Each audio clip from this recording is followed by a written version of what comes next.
The last time I willingly attended a full family Easter brunch, I was 26 and freshly heartbroken after a long-term relationship ended in a spectacular pile-up of "it's not you, it's me" and mutual emotional burnout. This year, at 32, I had no such excuse to avoid it, and somehow I let myself be guilted into showing up, despite every instinct in my gut warning me to stay away.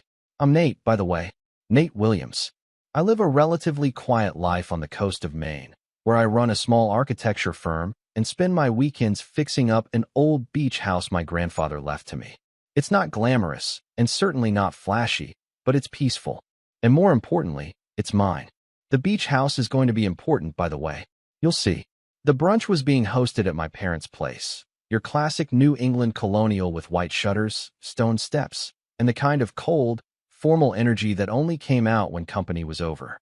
My mom, Beverly, thrives on appearances. If she could design a perfect life, it would involve an HGTV home tour, 3 golden retrievers, a hedge fund, and grandchildren she could dress in matching cardigans. My dad, Richard, was more reserved, but sharp as a tack and never one to say much unless something absolutely needed to be said.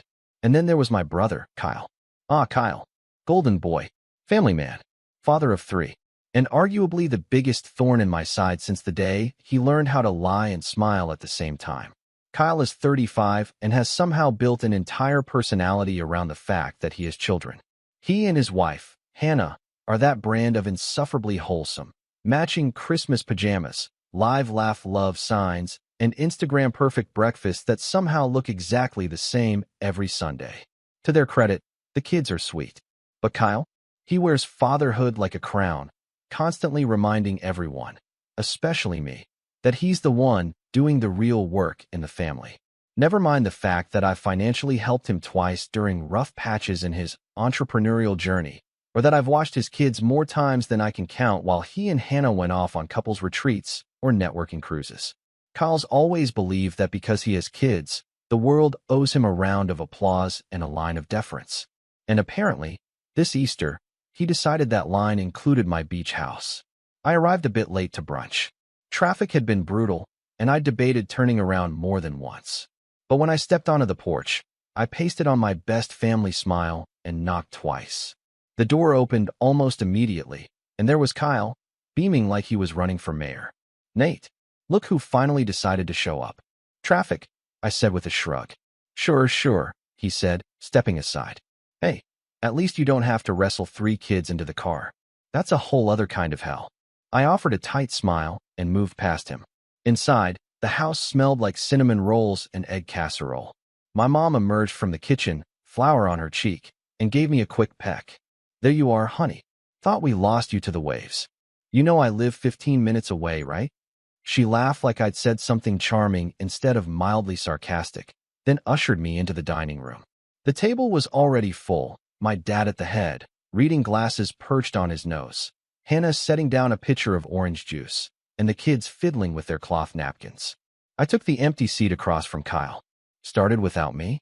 I joked, noting the half-empty mimosa glass in front of him. "We had to keep the kids on a schedule," Hannah said gently. "It's nap rotation day." I didn't bother asking what that meant.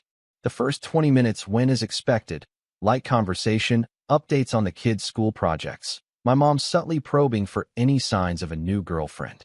I answered vaguely, said work was keeping me busy, which was only half a lie. I noticed Kyle kept glancing at me between bites of quiche, eyes narrowed just slightly, like he was waiting for the right moment. I should have seen it coming, but I didn't. It started with a toast. "Well," Kyle said, raising his glass dramatically after the plates were cleared, "before we get to dessert, I just want to say how grateful I am for family, and especially to Nate, my brother, who's been such a help over the years. We don't say it enough, but you've always been there." I blinked, unsure if this was sincere or sarcastic. "Thanks." He grinned. "Which brings me to something I wanted to talk about today. Something kind of exciting." "Oh no, not at the table. Not like this. I've been thinking a lot about the future," he continued. "You know, planning for the kids, building legacy, that sort of thing." My mom immediately lit up, nodding along. "Of course, yes. So important. And I was talking with Hannah," Kyle said, looking at her with an exaggerated warmth. "And we had this idea. It's kind of out there, But hear me out. The room was still. We think it's time the beach house goes to someone who's actually going to raise a family in it. There it was. No preamble. No sugarcoating. I laughed. I actually laughed, thinking he had to be joking. You mean visit it more often? No, Kyle said, still smiling. I mean live in it. You're always so busy with work and travel and bachelor stuff. You don't even use the place half the time. Meanwhile, we've got 3 kids who would love to grow up near the water. You're serious, I said flatly. Completely.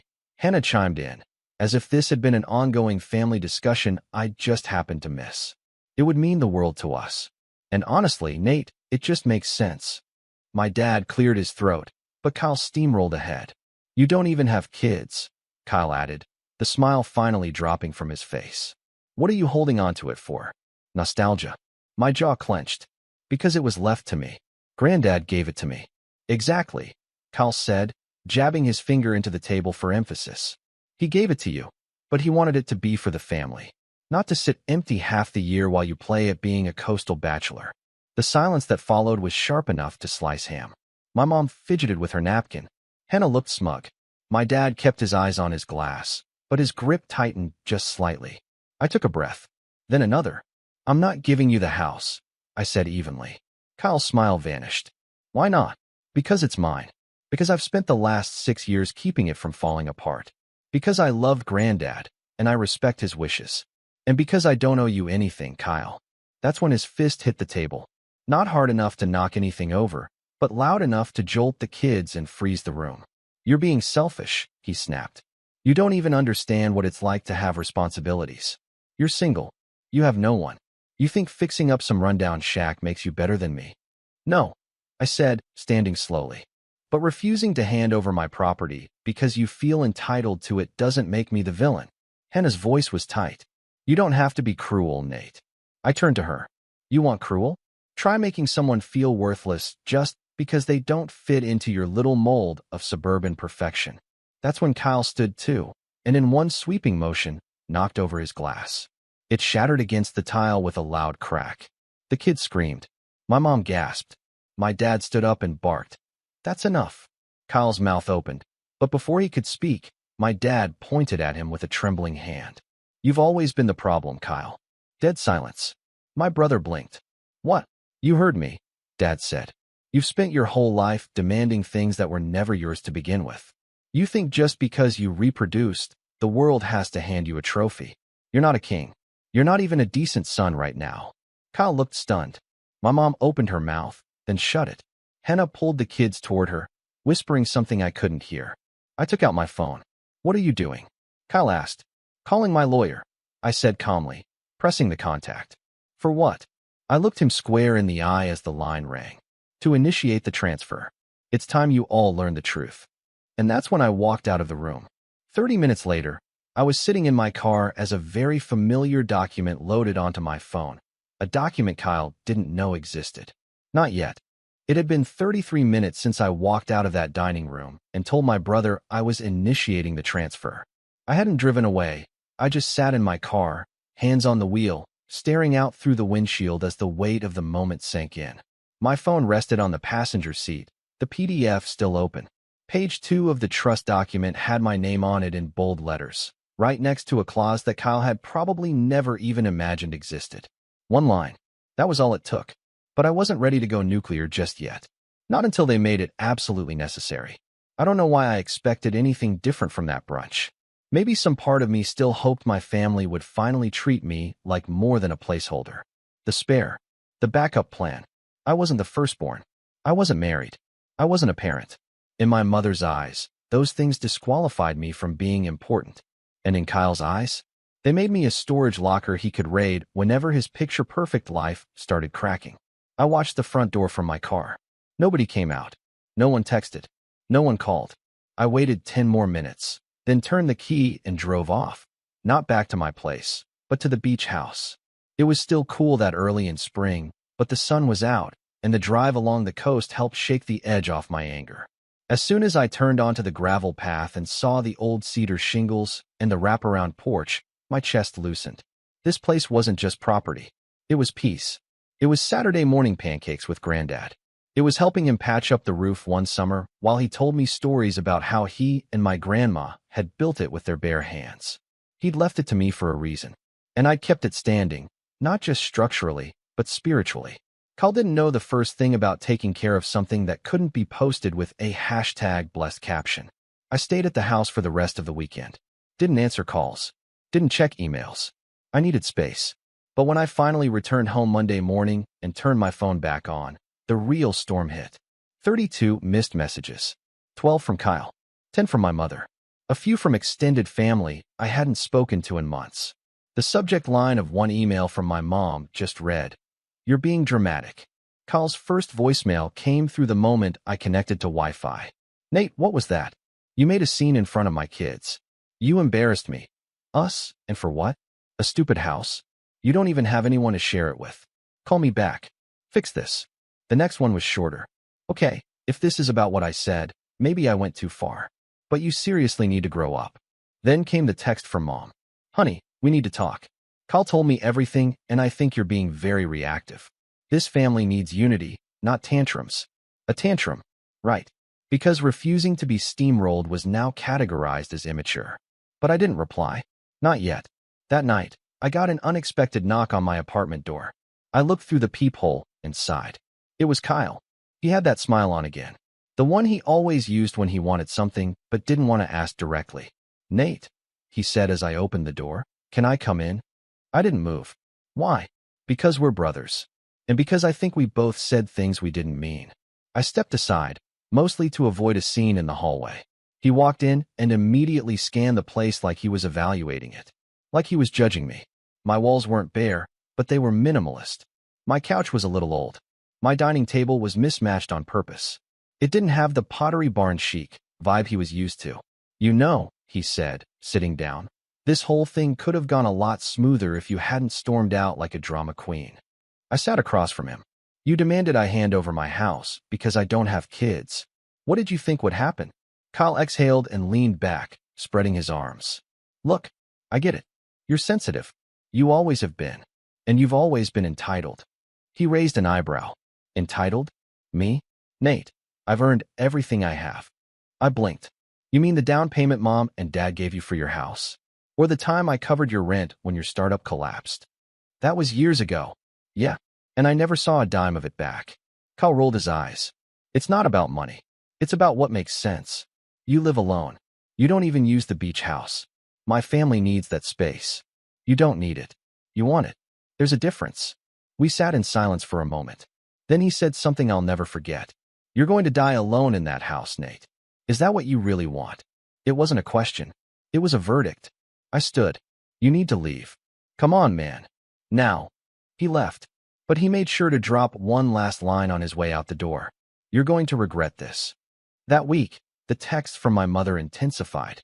She asked me to be the bigger person, told me I should think about the children, and even tried to remind me how much Kyle had gone through lately with work stress. Every message came with the same underlying current. Why can't you just give him what he wants? It wasn't just about the house. It never had been. It was about control. It was about erasing boundaries.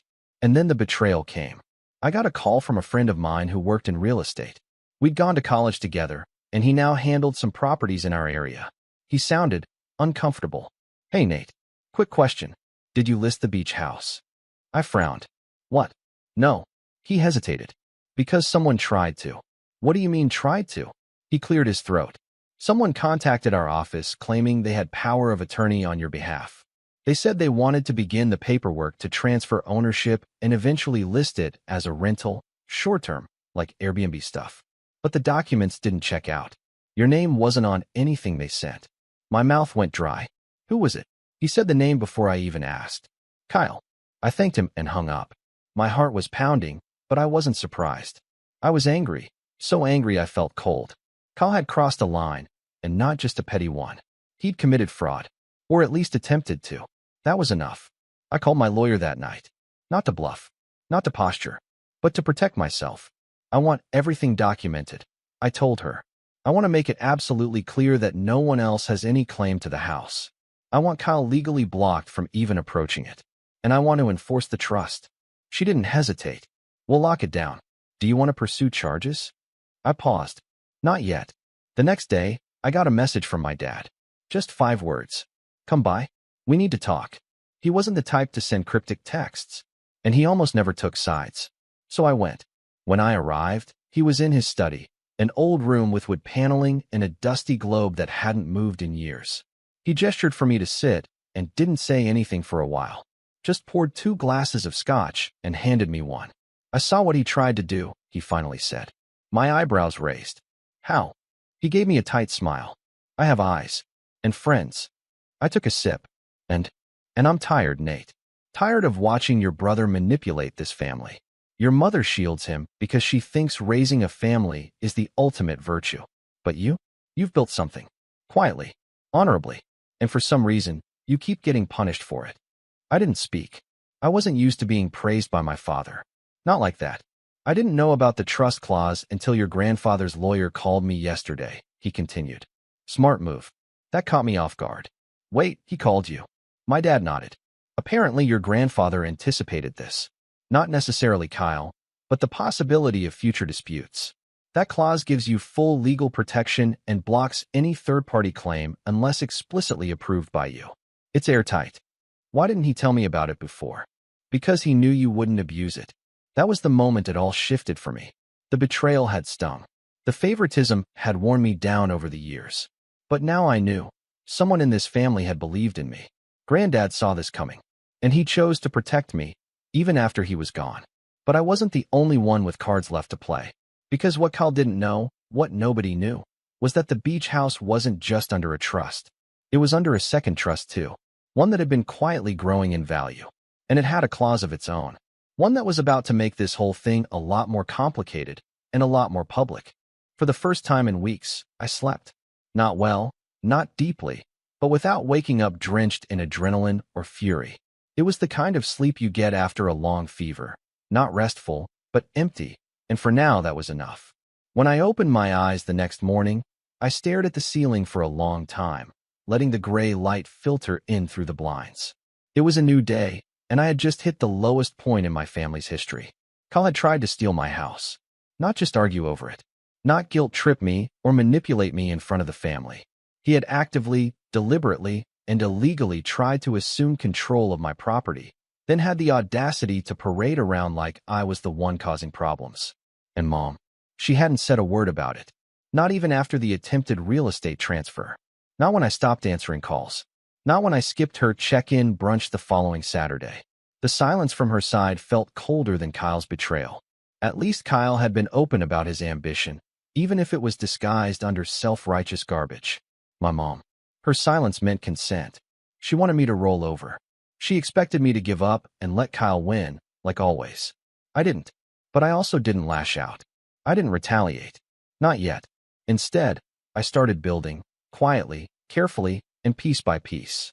It started with the second trust. A few days after my talk with Dad, I called my grandfather's old attorney. He was retired now, but his son had taken over the practice, and he still lived in town.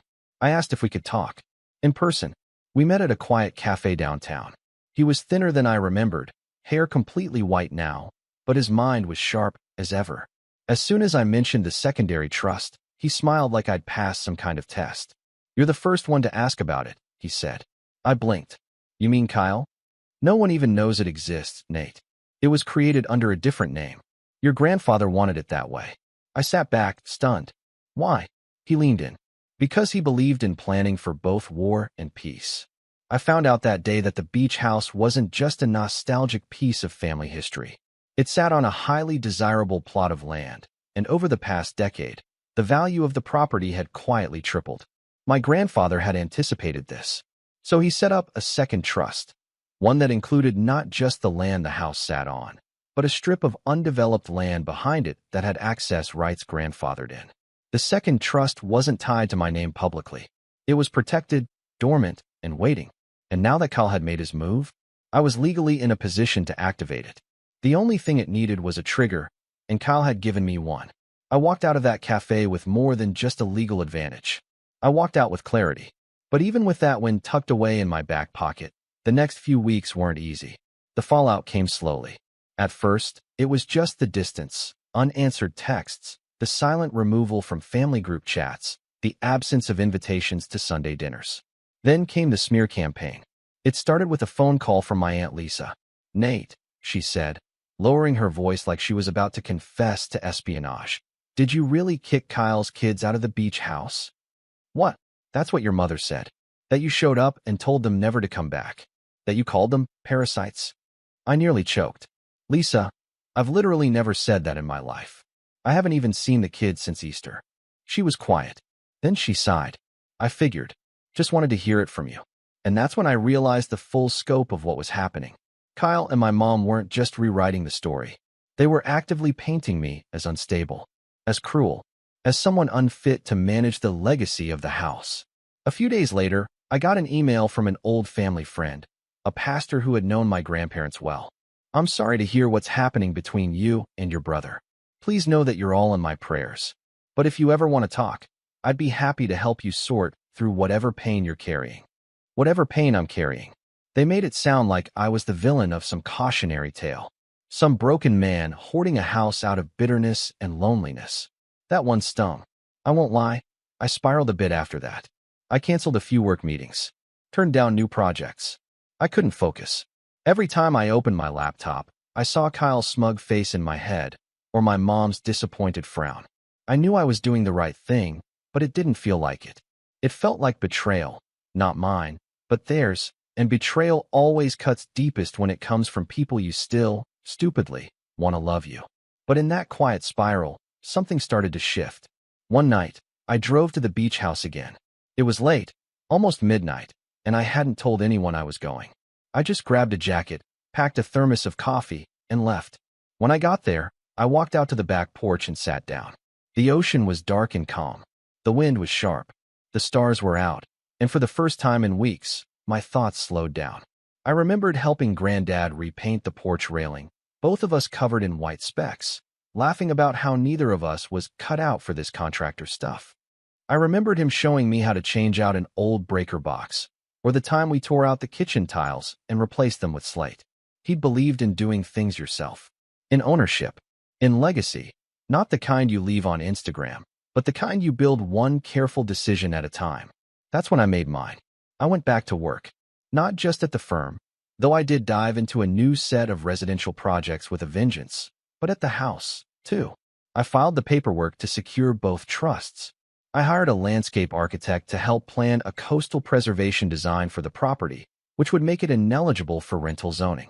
I installed a new security system and rewired the alarm with a remote access app. I even contacted a local nonprofit that organized educational field trips for inner-city kids, offering the house as a summer field site for marine biology students, something my grandfather would have loved. And the best part? None of this needed Kyle's approval. Not a single thing. He couldn't stop it. He didn't even know it was happening. I kept it quiet, like laying bricks in a foundation. No big announcements. No social media posts. Just quiet progress. And slowly, the weight lifted. Work became fulfilling again. My client list grew. I started getting invitations to speak at architecture seminars, even got quoted in a small magazine feature about sustainable coastal design. I took weekend trips up the coast, spent time reading, reconnected with old friends. I wasn't just surviving anymore. I was rebuilding. Alone? Yes.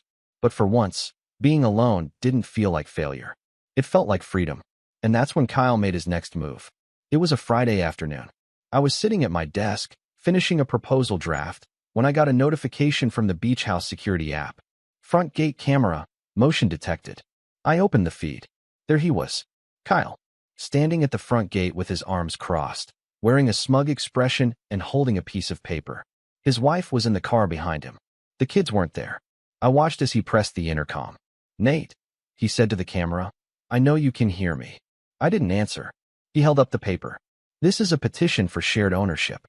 I talked to a lawyer. If you want to do this the hard way, we can go to court. But once the judge sees you've been emotionally unstable, hostile toward your own family, and using the property for non-residential purposes, they'll consider that grounds for a forced equity split." I stared at the screen. He actually thought he could bluff his way into a legal claim. He didn't know about the zoning changes. He didn't know about the second trust. He didn't know about the nonprofit deal or the preservation contract. or the very airtight clause that gave me sole authority to determine what family use even meant. I watched as he pressed the intercom again. "This isn't over," he said. "You don't get to shut us out just because you're bitter and lonely. We're family, Nate. And if you don't open this gate, I swear." I ended the feed. And that's when I picked up the phone. Not to call Kyle, but to call my lawyer. "It's time," I told her. "Let's begin." She didn't even ask what I meant. We both knew. The Monday after Kyle tried to bluff his way into a court battle, I walked into my lawyer's office with a different posture. Straighter. Firmer. It's weird. I hadn't realized how much I'd been carrying until I finally set it down. The shame. The guilt. The decades of being the fallback son. The one who didn't get the spotlight because he didn't have the right family photo for the Christmas card. But after everything, the lies, the manipulation, the fake power of attorney stunt, I was done playing nice. It was time to fight fire with fire. Not with rage. With precision. Margot, my lawyer, had been waiting for me. Her office was a modest brick building near the harbor, nothing flashy, but her desk was always spotless and her mind razor-sharp. She slid a manila folder across the desk before I'd even sat down. "That's the preservation clause, finalized and signed by the county," she said. "Zoning is officially locked. No rentals. No subdivisions. No joint residential claims. That land is now legally protected as educational and environmental property unless otherwise revoked by you." I opened the folder and scanned the stamped document. It felt heavier than paper, like a sword I hadn't realized I'd been forging. "He can't touch it now," I said. "Not even with a wrecking ball," she replied. "The only way he could argue any claim to it is if you voluntarily gave up your rights. And after the fraudulent real estate stunt, that's not happening." I nodded. "Perfect. Now, let's go one step further."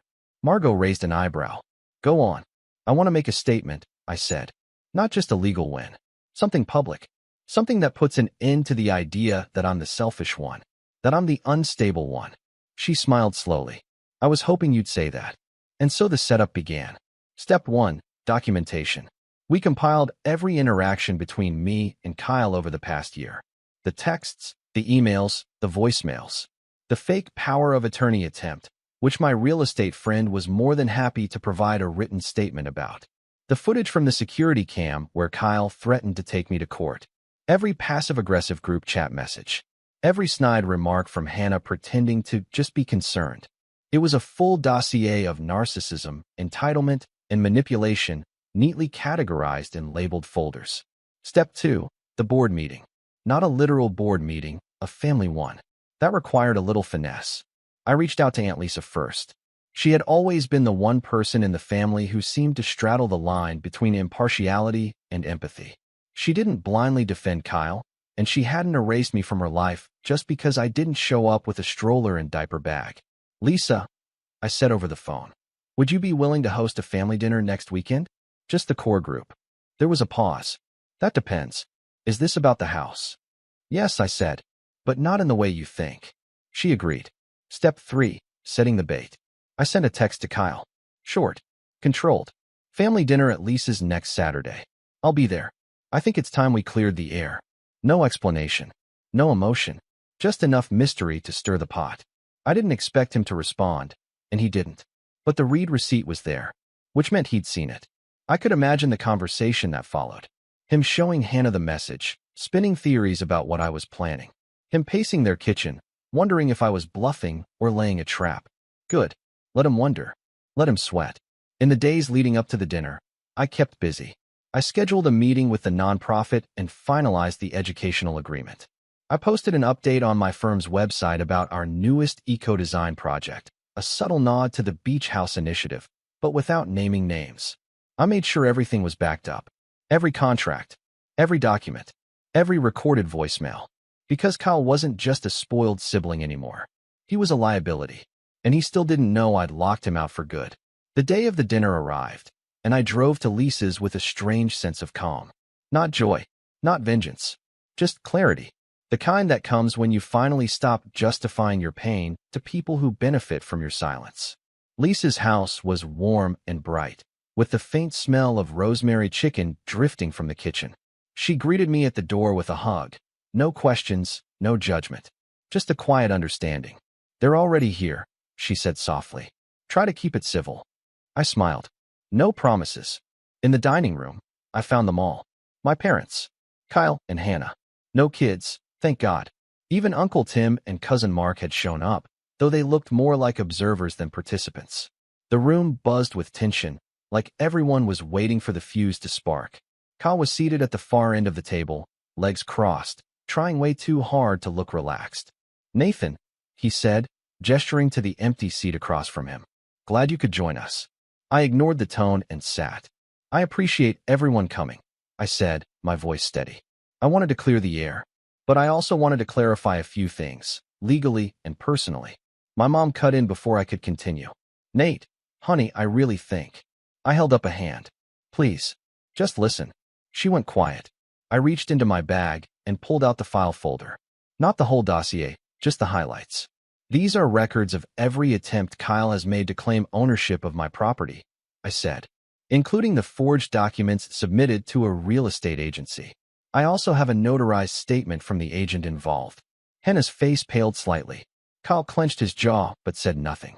I have video evidence of Kyle arriving at the property without permission, issuing threats, and stating his intention to pursue legal action based on a completely fabricated claim of emotional instability.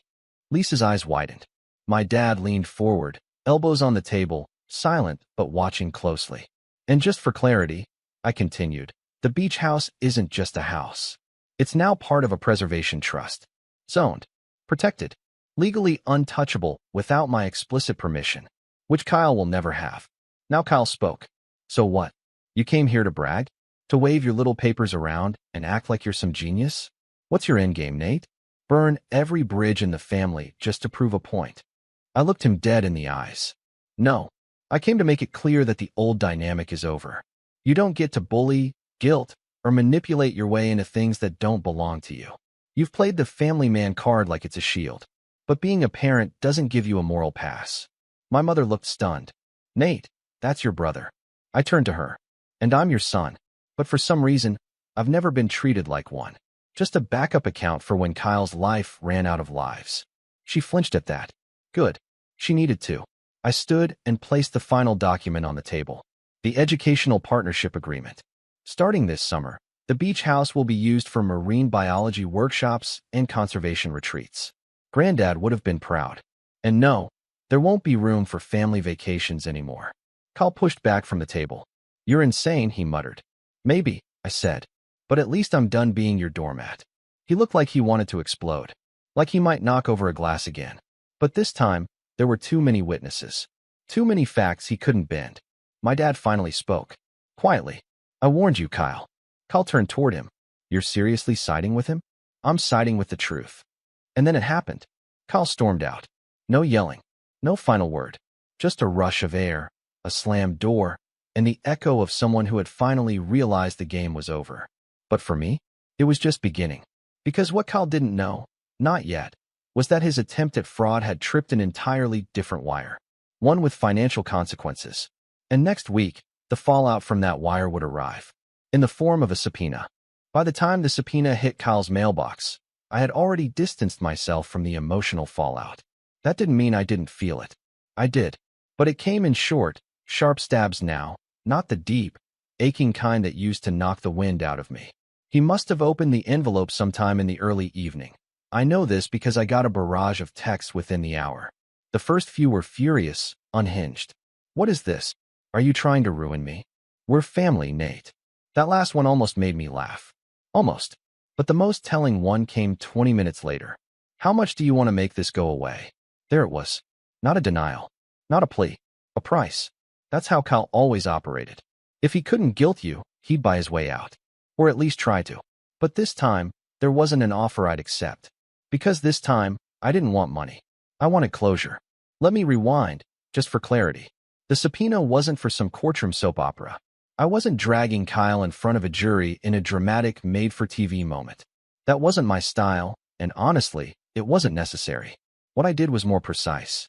I filed a civil complaint for attempted property fraud and identity misrepresentation, complete with supporting evidence from the real estate agent, the forged documents, and the camera footage. Margot, my lawyer, submitted everything with the county clerk's office, which triggered the subpoena and a formal court-ordered mediation hearing. Now here's the thing. I didn't need the court to award me anything. I already had the house, the trust, the zoning rights, and every legal document Kyle had no access to. But I wanted the record. I wanted a paper trail that would follow him, especially if he ever tried a similar stunt again with someone else. And more than anything, I wanted him to be confronted with the consequences of his actions in a way he couldn't spin with a half smile and a sob story. The hearing was scheduled 2 weeks out. That gave me time to prepare, not just logistically, but mentally.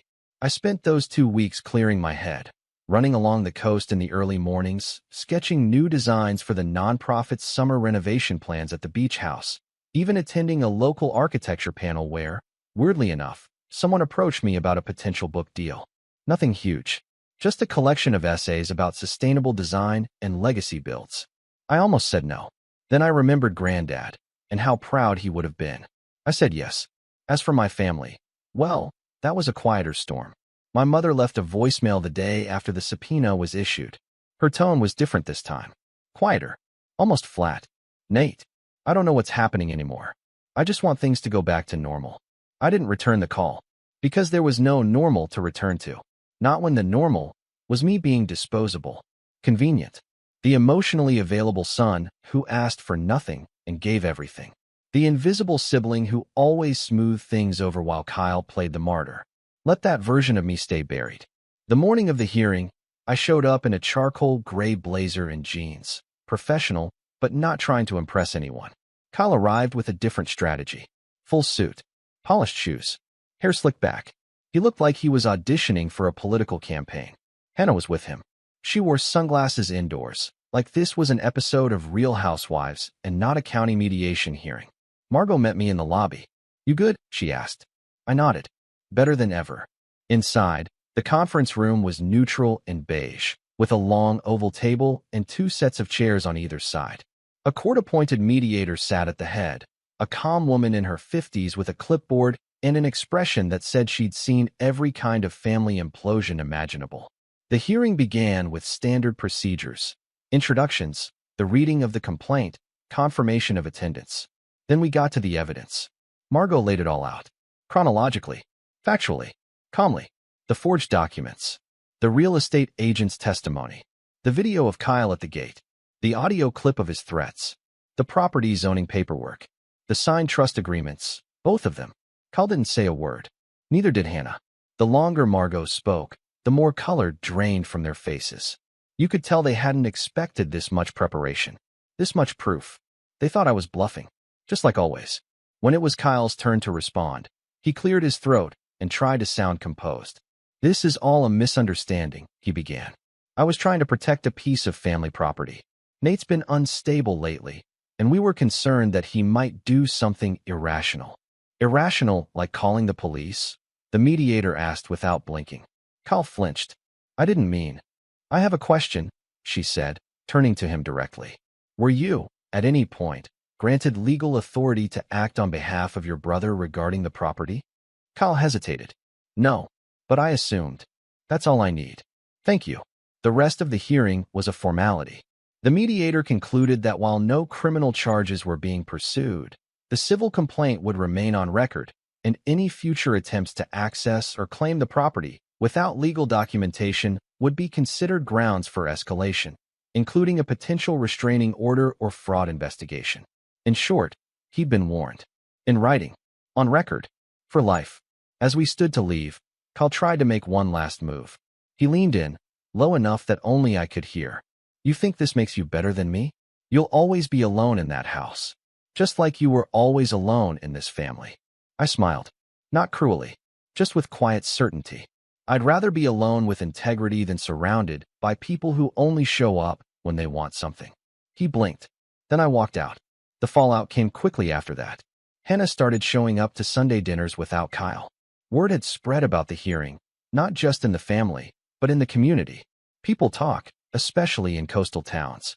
And when they found out he'd tried to forge documents to steal his own brother's house, the tide turned fast. He wasn't fired from his job. His father-in-law owned the company, but he lost several clients. One of them emailed me to say they were no longer comfortable working with someone who behaved so recklessly. As for Mom, she went quiet again. Not in the cold way. More like someone who'd been hit with a truth she couldn't unsee. 2 weeks after the hearing, she sent a box to my apartment. Inside was an old family photo album, one I hadn't seen in years. Tucked into the first page was a note. I don't know if I ever saw you clearly, Nate. I'm sorry it took losing something for Kyle to see you. But I see you now. And I hope someday you'll let me make it right. I haven't responded yet. I don't know if I will. Some wounds heal, but the scar tissue never forgets. Still, I kept the album. That summer, the beach house came alive again. Not with family barbecues or forced holiday brunches, but with the sound of laughter from kids discovering tide pools, college students measuring erosion levels, volunteers planting dune grass. I partnered with a marine biology professor who brought his students for fieldwork. I gave a talk on coastal preservation. I even let them name the new workshop cabin they built behind the house, the Williams Retreat. They asked me to speak at the dedication. I kept it short. This place was built with love. It survived storms, selfishness, and silence. And now, it gets to give something back. I didn't mention Kyle. I didn't need to. Because the best revenge wasn't legal. It wasn't even personal. It was purpose. And I had finally found mine. As I stood on the porch that evening, watching the sunset bleed across the water, I realized something. They didn't take anything from me. They revealed me. And I was never going to shrink back again. Not for them. Not for anyone.